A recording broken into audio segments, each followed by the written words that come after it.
Hi friends, I am Purnima, English and Soft Skills Trainer from Formula Spoken English Institute. ఈ రోజు English మాట్లాడటం గురించి అలాగే English మాట్లాడాలంటే మనకున్న భయాల గురించి వాటిని ఎలా ఓవర్కమ్ చేసి మనం ఇంగ్లీష్ పర్ఫెక్ట్గా ఫ్లూయెంట్గా మాట్లాడొచ్చో కొన్ని టిప్స్ చెప్పాలనుకుంటున్నాను మీకు. మీరు రెడీగా ఉన్నారా నేర్చుకోవడానికి? అయితే చూద్దాం. అసలు మనం ఇంగ్లీష్ ఎందుకు మాట్లాడలేకపోతున్నామండి? ఒకసారి మిమ్మల్ని మీరు క్వశ్చన్ చేసుకోండి, మీకే ఆన్సర్ దొరుకుతుంది. బట్ చాలామంది ఇవాళ చూస్తుంటే గ్రాడ్యుయేట్స్ కానివ్వండి, లేకపోతే ఎంప్లాయీస్ కానివ్వండి, లేకపోతే హౌస్ వైఫ్స్ కానివ్వండి, ఎవరైనా సరే ఇంగ్లీష్ అంటే అదొక పెద్ద భూతం, మాకు రాదు, మేము మాట్లాడలేము అనే భయాన్ని పెట్టుకొని ఉంటున్నారు. ముందు ఆ భయాన్ని వదిలేస్తే సగం ఇంగ్లీష్ వచ్చినట్లే. ఇంకొక క్వశ్చన్ వేస్తాను మీకు. అసలు రోజులో మనం ఇంగ్లీష్ ఎక్కువ మాట్లాడుతున్నామా, తెలుగు ఎక్కువ మాట్లాడుతున్నామా? ఒకసారి మిమ్మల్ని మీరు చెక్ చేసుకోండి. మార్నింగ్ లేచిన దగ్గర నుంచి నైట్ పడుకునే వరకు మనం ఎక్కువ శాతం ఇంగ్లీషే మాట్లాడతాం. మార్నింగ్ లేచాను, 6కి లేచాను, టీ తాగాను, కాఫీ తాగాను, ఇలా ప్రతి వర్డ్ కూడా మనం వాడుతుంది ఇంగ్లీషే కదా. మరి ఇంకా ఇంగ్లీష్ రాదని ఎందుకు అనుకుంటాం? ఆల్మోస్ట్ మన దగ్గర 50 to 60% ఇంగ్లీష్ ఉంది. మనం రోజువారీ జీవితంలో దాదాపు 50 నుంచి 60% వరకు ఇంగ్లీష్ వాడుతూనే ఉన్నాం. ఇక మిగతాది మనకి ఒక సిస్టమాటిక్ వేలో నేర్చుకోగలిగితే 100% ఇంగ్లీష్ పర్ఫెక్ట్గా మాట్లాడొచ్చు. అయితే ఎలాంటి టిప్స్ ఫాలో చేస్తే మనకి ఇంగ్లీష్ కరెక్ట్గా ఫ్లూయెంట్గా వస్తుంది, ఆ భయాన్ని కూడా మనం వదిలేసి పర్ఫెక్ట్గా మాట్లాడగలమో చూద్దాం. ఏంటి ఆ టిప్స్ అంటే, ఫస్ట్ ఇంగ్లీష్ స్పీకింగ్లోకి వచ్చినప్పుడు గ్రామర్ చాలా అవసరం అండి. తెలుగుకైనా ఇంగ్లీష్కైనా మరి ఏ లాంగ్వేజ్కైనా గ్రామర్ అనేది మనకు పర్ఫెక్ట్గా రావాలి. గ్రామర్ అంటే ఏం లేదు, రూల్స్ అండ్ రెగ్యులేషన్స్ ఫాలో చేయటం. ఆమె వచ్చాడు అనం కదా తెలుగులో, ఆమె వచ్చింది అంటాం, అదే గ్రామర్. అతను వచ్చింది అనం కదా, అతను వచ్చాడు అంటాం, అదే గ్రామర్. ఇక్కడ కూడా గ్రామర్లోకి వచ్చినప్పుడు పర్ఫెక్ట్గా ఎక్కడ ఎలా యూజ్ చేయాలి అనేది మనకు తెలియాలి. గ్రామర్ తెలియడం అంటే మనకి 10th క్లాస్ వరకే గ్రామర్ తెలిసిపోయింది, 10th క్లాస్లోనే మనం నేర్చేసుకున్నాం. కానీ దాన్ని యూజ్ చేస్తూ మాట్లాడటం అనేది ఇంతవరకు ప్రాక్టీస్ చేయాలి. మీకు విల్ అంటే తెలీదా? తెలుసు. షల్ అంటే తెలీదా? తెలుసు. వజ్ అంటే తెలుసు కదా, ఈజ్ అంటే తెలుసు కదా, ఇవన్నీ తెలుసు. కానీ ఎక్కడ ఎగ్జాక్ట్గా మాట్లాడాలి అనేది మనకు తెలియదు. వాటిని ఎక్కడ యూజ్ చేయాలి, according to tense, according to person మనం వర్బ్ని చేంజ్ చేయగలిగితే ఇంగ్లీష్ పర్ఫెక్ట్గా మిస్టేక్స్ లేకుండా మాట్లాడచ్చు. అదే గ్రామర్ యూసేజ్ అండి. గ్రామర్ని పర్ఫెక్ట్గా according to situation, according to person, tense మనం యూజ్ చేయటం నేర్చుకోవాలి. ఆ తర్వాత మనకి మోస్ట్ ఇంపార్టెంట్ వెకాబులరీ. వెకాబులరీ అంటే ఏం లేదండి, వర్డ్సే. ఎన్ని వర్డ్స్ కావాలి ఇంగ్లీష్లో మాట్లాడాలి అంటే కనీసం 3000 వర్డ్స్ కావాలి. ఆల్రెడీ మన దగ్గర 2000 వర్డ్స్ ఉన్నాయి. రోజువారీ మనం యూజ్ చేసేవన్నీ కూడా ఇంగ్లీష్లోనే వాడుతున్నాం, తెలుగులో వాడడం అనేది చాలా తక్కువ. సో ఆ వర్డ్స్ అన్నీ కనీసం ఒక 2000 ఉండవా? ఖచ్చితంగా ఉంటాయి. ఇంకొక 1000 వర్డ్స్ మీరు కొత్తగా నేర్చుకోవాల్సి ఉంటుంది. అవి కూడా మనం రోజువారీ చేసేవన్నీ, మనం వాడే వస్తువులు కావచ్చు, ఇలాంటివన్నీ వాటిని ఇంగ్లీష్లో ఏమంటారు? ఒకసారి మనకి గూగుల్ ఉంది కదా, అందరం ఫోన్స్ యూజ్ చేస్తూనే ఉంటాం. ఆ గూగుల్లో సెర్చ్ చేస్తే ప్రతి వర్డ్ మీనింగ్ వస్తుంది. అలాంటి మీనింగ్స్ ఒక 1000 మీరు నేర్చుకోవడానికి ట్రై చేయండి. ఇక్కడ గ్రామర్ నేర్చుకుంటూ అలాగే కొన్ని కొత్త కొత్త వర్డ్స్ యాడ్ చేస్తూ వాటిని బేస్ చేసుకొని సెంటెన్స్ని అలాగే క్వశ్చన్ని మనం ఫామ్ చేయగలిగితే ఒక స్టెప్ ఎక్కినట్టే. ఫస్ట్ మళ్ళీ ఒకసారి చెప్పమంటారా? గ్రామర్ని కరెక్ట్గా యూజ్ చేస్తూ, వెకాబులరీ కొత్త కొత్త వర్డ్స్ని యూజ్ చేస్తూ, వాటిని రెండింటిని బేస్ చేసుకుని సెంటెన్స్ని ఫామ్ చేయటం, క్వశ్చన్ని ఫామ్ చేయటం. ఇక్కడ ఇంకొక విషయం ఏంటంటే, మనకి సెంటెన్స్కి క్వశ్చన్కి డిఫరెన్స్ తెలియాలి. చాలామంది సెంటెన్స్నే క్వశ్చన్గా అడిగేస్తూ ఉంటారు. అది కాదండి. ఖచ్చితంగా సెంటెన్స్ అంటే ఏంటి, క్వశ్చన్ అంటే ఏంటి. ఐ హ్యావ్ పెన్ అంటాం. అలాగే నీ దగ్గర పెన్ ఉందా అన్నప్పుడు డూ యూ హ్యావ్ పెన్ అంటాం. అంటే ముందు డూ డూ వస్తుంది అనమాట. అంటే ఈ డిఫరెన్స్ తెలియకుండా యూ హ్యావ్ పెన్ అంటారు కొంతమంది. అది క్వశ్చనా? కాదు.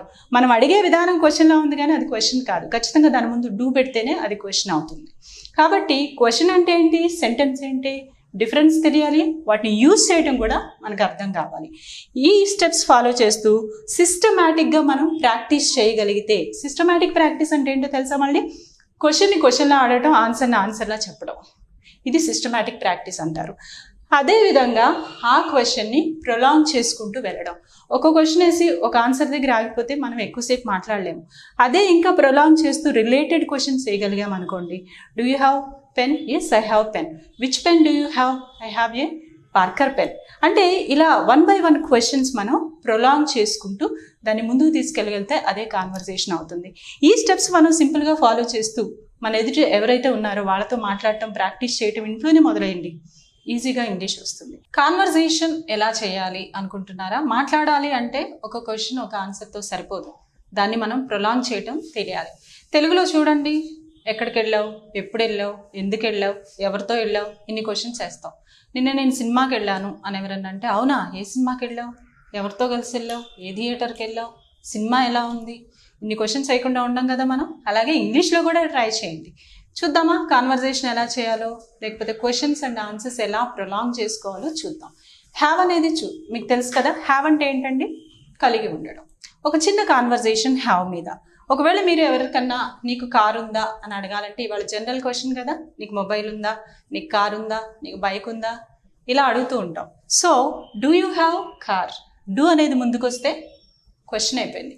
ఇదే డూ తీసేస్తే యూ హ్యావ్ కార్ అంటే నీకు కారు ఉంది అని మనం చెప్పినట్టు. ఇది స్టేట్మెంట్ అవుతుంది, మనమే చెప్తున్నాం నీకు కారు ఉంది. అదే దాని ముందు డూ పెడితే ఏమైందండి? క్వశ్చన్ అయిపోయింది. Do you have car? Yes. Car ఏం ఆన్సర్ వస్తుంది ఇక్కడ? Yes, I have a car. Next question ఏమడుగుతాం? జనరల్గా తెలుగులో అయితే ఏమడుగుతాం? ఏ కార్ ఉంది నీకు అంటాం కదా. అలాగే which car do you have, ఏం యాడ్ చేస్తున్నాం? క్వశ్చన్ వర్డ్స్ యాడ్ చేస్తున్నాం. క్వశ్చన్ వర్డ్స్ అంటే what, when, why, which, how many, how long, ఇలాంటివన్నీ కూడా క్వశ్చన్ వర్డ్స్.